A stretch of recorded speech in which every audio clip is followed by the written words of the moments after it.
সমান মনে হয় সব থেকে আমাদেরকে আশা জাগানোর মতো যে কথা, সেটা হচ্ছে আমাদের পৌর অঞ্চলে অর্থাৎ মিউনিসিপ্যালিটি কর্পোরেশন অঞ্চলে আমাদের যে ফলাফল, সেই ফলাফল কিন্তু আমাদেরকে উৎসাহিত করার জন্য। রাজ্যের 121টি পৌরসভা, এই 121টি পুরসভার মধ্যে 69টিতে বিজেপি এগিয়ে আছে। এটা প্রথমবার আমরা স্পর্শ করতে পেরেছি, এর আগে কোনো আমরা স্পর্শ করতে পারিনি। শাসক দল সেখানে 51টিতে এবং কংগ্রেস 2টিতে এগিয়ে আছে। এর সাথে সাথে যে 6টি পুর নিগম, তাতেও বিজেপি কিন্তু আগের তুলনায় অনেক ভালো ফল করেছে। 144টি ওয়ার্ডের মধ্যে আমরা যদি দেখি, পুর নির্বাচনে যখন পুর নির্বাচন হয়েছিল 137টিতে তৃণমূল কংগ্রেস জিতেছিল, বিজেপি মাত্র 3টিতে, তাও উত্তর কলকাতাতে আমরা জিতেছিলাম, আর কোথাও জিতিনি। আজকে সেই একই উত্তর কলকাতা লোকসভাতে আমরা 24টি ওয়ার্ডে এগিয়ে আছি। 24টি ওয়ার্ডে আমরা তৃণমূলকে পিছনে ফেলে দিয়ে সামনের দিকে এগিয়ে যাচ্ছি। বন্ধুগণ, 70টি বিধানসভা আসনে আমরা সামান্য ভোটের পিছিয়ে, সেই তালিকা যদি আমরা দেখি, 10,000-এর কম ভোটে আমরা পিছিয়ে আসি 49টি বিধানসভায়। 49টি বিধানসভাতে আমরা 10,000-এর পেছনে, 10,000-এর কম ভোটে পিছিয়ে আছি। আর 10,000-এর বেশি, 15,000-এর কম, এরকম 21খানা বিধানসভা আছে। এমন 9টি আসন আছে এই রাজ্যে বিধানসভায়, যে বিধানসভাগুলোতে আমরা কোনোদিনও কোন নির্বাচনে এগিয়ে থাকিনি, লোকসভাতে না বিধানসভাতে। এরকম 9খানা আসনে এবার আমরা এগিয়ে থাকতে পেরেছি। যেমন আমরা যদি লক্ষ্য করি, বড়ুয়া থেকে শুরু করে, জঙ্গিপুর থেকে শুরু করে, সন্দেশখালী থেকে শুরু করে, এরকম বহু আসন, চণ্ডীপুর, রামনগর আছে, যাতে আমরা এগিয়ে থাকতে পেরেছি। 2021 সালে আমরা 77টি বিধানসভা আসন জিতেছিলাম।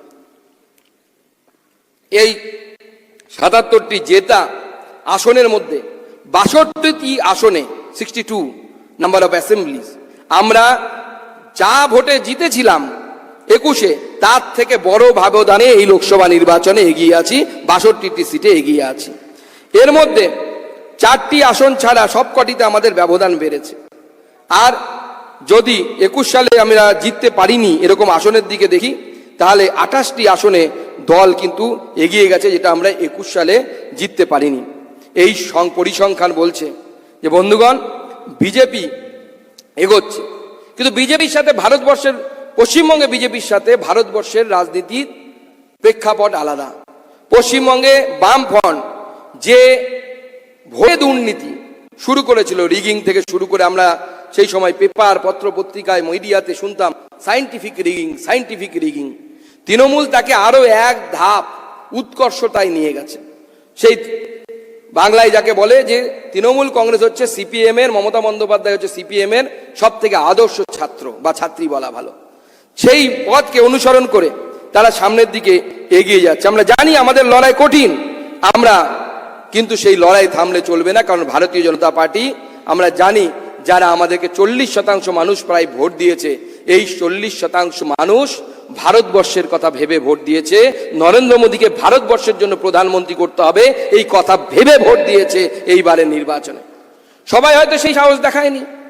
সবাই, কেউ কেউ বলছে, দাদা আমার মনে হয় যে এই 40% দেশপ্রেমিক যারা আমাদের ভোট দিয়েছেন, তা বাদেও যারা আছেন, তারাও দেশকে ভালোবাসেন।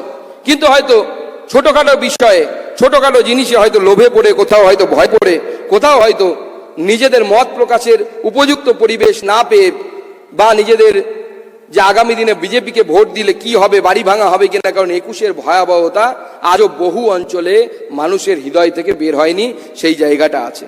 কিন্তু 40% মানুষ এখনো ভরসা করে নরেন্দ্র মোদীকে তারা ভোট দিয়েছেন। প্রায় 40% মানুষ দেশ চালানোর জন্য নরেন্দ্র মোদীর উপর স্বপ্ন দেখেছেন, নরেন্দ্র মোদীর উপর ভরসা করেছেন। তারা দেখেছেন যে সকলের পাকা বাড়ি, পানীয় জল, বিদ্যুৎ, পরিকাঠামো, জেলের পরিকাঠামো, পাশ্চাত্য দেশের মতো উন্নয়ন, আমাদের বুলেট ট্রেন আগামী দিনে ভারতবর্ষকে সামনের দিকে এগিয়ে যাবে। তারা দেখেছেন যে কাশ্মীর অশান্ত ছিল, সেই কাশ্মীরকে শান্ত করার মতো পদক্ষেপ মাননীয় প্রধানমন্ত্রীর নেতৃত্বে হয়েছে। এবং এই সফলতাকে আগামী 5 বছর যা ধরে রাখা যায়, সেজন্য পশ্চিমবঙ্গের মানুষ, দেশপ্রেমিক মানুষ, 40% মানুষ তারা আমাদের ভারতীয় জনতা পার্টিকে ভোট দিয়েছে। এবং তাদের কথা মাথায় রেখে আমাদের ঘরে বসে থাকলে হবে না, চুপ করে থাকলে হবে না, রাস্তায় নামতে হবে। এই 40% মানুষের ভোটের দেয়া ভোটের মর্যাদা দেওয়ার জন্য আমাদেরকে রাস্তায় নামতে হবে, তৃণমূল কংগ্রেসের বিরুদ্ধে আমাদেরকে লড়তে হবে, আমাদেরকে ঝাঁপিয়ে পড়তে হবে। তাই বন্ধুগণ, মোদিজি যখন এসে ভোট দেশ গড়ার কথা বলেছিলেন, মানুষ ভরসা করেছিলেন এবং এই মানুষরা আমাদেরকে ভোট দিয়েছিলেন। কিন্তু কিছু মানুষ হয়তো 1000-1200 টাকার মোহ থেকে হয়তো বেরোতে পারেনি। অনেকে বলছেন যে দাদা, লক্ষ্মীর ভান্ডারের প্রভাব হয়তো ভোটে পড়েছে। আমি জানি না, আগামী দিনে সেটা নিয়ে হয়তো যখন অ্যানালাইসিস করাবে তখন হয়তো আমরা এর সঠিক কারণ দেখতে পারবো। কিন্তু আমার মনে হয় যে অবশ্যই এটা একটি কারণ হতেই পারে, একে অস্বীকার করা যায় না। তাই আমাদের ঘরে ঘরে গিয়ে বলতে হবে যে মা হয়তো 1000 টাকা বা 1200 টাকা পাচ্ছে, কিন্তু তার ছেলে কাজের খোঁজে অন্য রাজ্যে পরিযায়ী শ্রমিক হিসেবে যেতে হচ্ছে। যে 1000 টাকা 1200 টাকা মায়ের পকেটে দেয়া হচ্ছে, মায়ের কাছে দেয়া হচ্ছে, মায়ের আঁচলে দেয়া হচ্ছে, সিএসসি বা ডাব্লিউবিএসসি ডিসিএল সেটা বিদ্যুৎ বিলের মাধ্যমে অন্যদিকে কেড়ে নিয়ে পকেট মারি করে চলে যাচ্ছে। তাই তৃণমূল কংগ্রেস সরকারের ও রোলটা ঠিক অনেকটা পকেট মারের মতো। সামনে আপনাকে 1000 টাকা 1200 টাকা দিচ্ছে, ঠিক পেছন থেকে পকেটটা মেরে ইলেকট্রিক বিল, মদের দাম, পেট্রোলের দাম, পেট্রোলের উপরে ডিজেল বসানো, তরি তরকারির দাম, তাতে তৃণমূল ফোরেদের মার্জিন, তাতে কাটমানি, এর মাধ্যমে তারা পকেট মানি করে নিয়ে যাচ্ছে। তাই আজকে মাননীয় মুখ্যমন্ত্রীর দেয়া এই আশ্বাসে কিছু মানুষ হয়তো বোকা হয়েছে। তারা হয়তো ভুলে গেছেন যে মাননীয় মুখ্যমন্ত্রী, আমরা যে সনাতন সংস্থাগুলোকে শ্রদ্ধার সাথে নাম স্মরণ করি, ভারত সেবাশ্রম সংঘ, যেখানে হয়তো অনেক বাঙালি ভোগ খেতে যান, বেড়াতে গিয়ে তীর্থস্থানে গিয়ে তাদের আশ্রমে আশ্রয় নেন, কিন্তু ভারত সেবাশ্রম সংঘের প্রতি ব্যবহার করা মুখ্যমন্ত্রীর কটূক্তি তারা হয়তো ভোটের দিন ভুলে গেছিলেন। আজকে যারা রামকৃষ্ণ মিশন বেলুর মঠে হয়তো হাত জোর করে বসে থাকেন, ভোগের লাইনে রামকৃষ্ণ পরমহংস দেবের নাম নিয়ে দাঁড়ান, তারা হয়তো ভোটের দিন ভুলে গেছিলেন যে মাননীয় মুখ্যমন্ত্রী সেই রামকৃষ্ণ মিশন সম্পর্কে কি বলেছিলেন। যারা ইস্কন মন্দিরকে বার্ষিক পিকনিকের জায়গায় পরিণত করেন কিছু মানুষ, তাদের কথা আমি ধরছি না, তারা হয়তো ভুলে গেছিলেন যে পরিতার বাড়ি থেকে কত টাকা পাওয়া গেছিল। তবে তার আগে আপনাদের সরাসরি একবার দেখাবো বিজেপির রাজ্য কমিটির যে বৈঠক। এর মতো সব কেড়ে নেওয়ার পরে আমি বিজেপিতে আসিনি, আমি সব ফেলে দিয়ে বিজেপিতে এসেছি।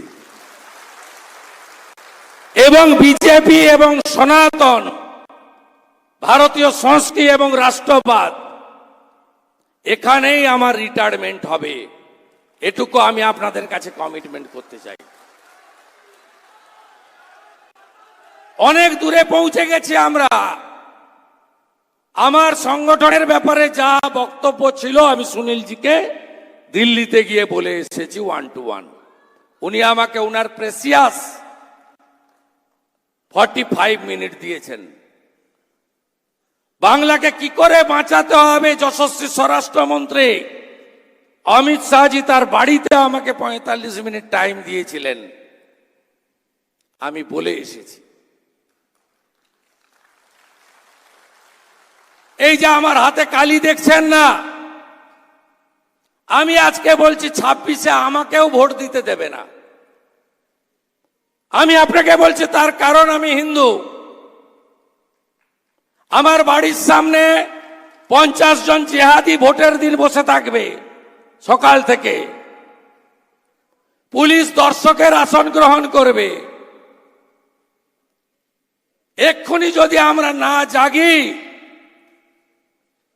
আমরা সায়েন্স সিটিতে বসে আছি তো, 10 কিলোমিটার দূরে ঘটকপুকুর ভাঙড়, 4টে হিন্দু অঞ্চল আছে।